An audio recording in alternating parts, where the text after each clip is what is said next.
बिस्मिल्लाहिर्रहमानिर्रहीम रब्बे यस्सिर वला तुअस्सिर वतम्मिम बिल खैर. Assalamu alaikum students. Students, we have completed our chapter and today it's time to solve the exercise which is the part of your workbook at page 41 and 42. So open your workbooks at page 41. This is page number 41 and we have a question, fill in the blanks. Number 1 is a substance in a solution that is dissolved. The answer is solute. The second one is a solution in which no more solute is dissolved. यानी एक ऐसा solution जिसमें मज़ीद solute को dissolve ना किया जा सके तो वो solution क्या होता है? Saturated solution. ये हम अपने तमाम जो हमने चैप्टर पढ़ा उसके रिव्यूज़ को, उसके जो कॉन्सेप्ट्स हैं उसको रिव्यू करते हुए आज ये जवाब देंगे. A substance that takes in or dissolves the other substance, यानी वो चीज़ जो अपने अंदर दूसरी चीज़ों को डिजॉल्व करता है या करती है उसको हम क्या कहते हैं? सॉल्वेंट. जैसे वाटर है तो वाटर में बहुत सारी चीज़ों को डिजॉल्व किया जाता है.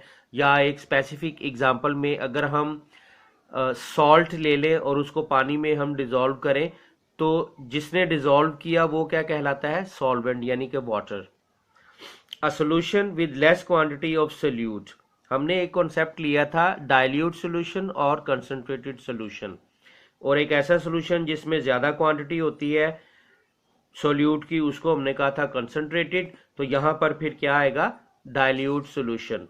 तो the answers are solute, saturated solution, solvent, dilute solution. ये आपका पेज नंबर 41 कंप्लीट हो गया. आपने भी इसको रिटर्न में कंप्लीट कर लेना है. Turn on the page, open the page 42. This is page number 42 and we have MCQs on this page and circle the correct answer. हमें चॉइसेस दी गई हैं, हर स्टेटमेंट के अगेंस्ट 4 चॉइसेस हैं तो हमने क्या करना है? उसकी सिलेक्शन करनी है. नंबर 1 पे है a solution that contains a large amount of solute is best described. अभी हमने इसके बारे में बात की कि डाइल्यूट और कंसंट्रेटेड की.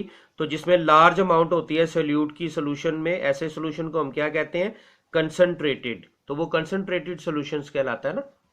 नंबर 2 पे है पार्टिकल्स सेटल डाउन. ये तो हमने बहुत ज्यादा इसके बारे में बात की कि ऐसा मिक्सचर जिसमें पार्टिकल सेटल डाउन हो जाते हैं उसको हम सॉल्यूशन नहीं कहते, उसको हम क्या कहते हैं? सस्पेंशन कहते हैं. तो suspension is the answer. Circle कर लें आप भी. नंबर 3 पे है which one is the universal solvent. ये तो पूरा टॉपिक था हमारे पास, आपको याद होगा हमने बार बार इसके बारे में बात की कि water is a universal solvent, water is a universal solvent. इस पे बहुत बात की हमने. तो वाटर जो है इसका आंसर होगा. What make a solution when we mix. जब हम मिक्स करें तो इन 4 ऑप्शन है हमारे पास, तो इसमें से कौन सी 2 चीजें हैं जो सोल्यूशन बनाएंगी? नंबर 1 पे है salt and water, sugar and cinnamon, vegetable in a salad, cheese sauce and macaroni. तो इन सब में सॉल्ट और वाटर जो है ये क्या बनाएगा? ये 2 चीजें क्या बनाएंगी? सॉल्यूशन बनाएंगी. तो सॉल्ट एंड वाटर ए, यानी कि इसका आंसर आप सर्कल कर लीजिए.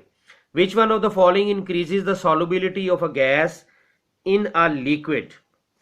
अब यहां पे है कि हमारा क्वेश्चन क्या है, जरा इस पे हम तवज्जो करेंगे कि which one of the following increases the solubility of a gas in a liquid. यानी अगर हमारा जो सॉल्वेंट है वो लिक्विड है और सोल्यूट जो है वो गैस है, तो फिर क्या चीज है, वो क्या प्रोसेस है जिससे उसकी सॉल्युबिलिटी बढ़ जाएगी?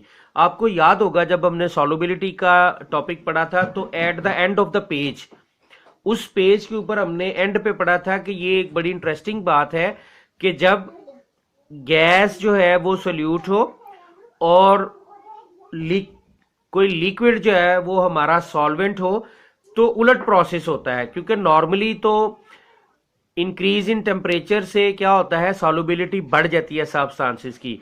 लेकिन गैस और लिक्विड के मामले में उलट था. कि अगर हम टेम्परेचर इंक्रीज करें तो गैसेस की जो सॉल्युबिलिटी है वो डिक्रीज हो जाती है। तो यहां पे हमसे पूछा ये गया है कि which of the following increases the solubility. अगर टेम्परेचर इंक्रीज करने से सॉल्युबिलिटी गैस की वो डिक्रीज हो जाती है तो इसका मतलब है कि टेम्परेचर को डिक्रीज करने से फिर सॉल्युबिलिटी बढ़ जाएगी। तो C is the answer, decreasing the temperature. इसको आप सर्कल कर लीजिए। तो ये हमारी एक्सरसाइज का जो पोर्शन था हमारी वर्कबुक में वो भी कंप्लीट हुआ। तो आपने वर्कबुक पेज नंबर 41 और 42 बिल्कुल इसी के मुताबिक आपने भी इसको कंप्लीट कर लेना है, और सिर्फ कंप्लीट नहीं कर लेना, आपने इसको याद भी कर लेना है। आज का आपका टारगेट ये 2 पेजेस है, और इसके बाद फिर आपका ये चैप्टर खत्म हो जाएगा और इंशाल्लाह हम अपना नेक्स्ट चैप्टर जो है वो स्टार्ट करेंगे। तो आज की आपकी डायरी क्या हुई फिर? The diary is Learn and write workbook page number 41 and 42. I repeat, learn and write workbook page number 41 and 42. Thank you so much. Assalamu alaikum.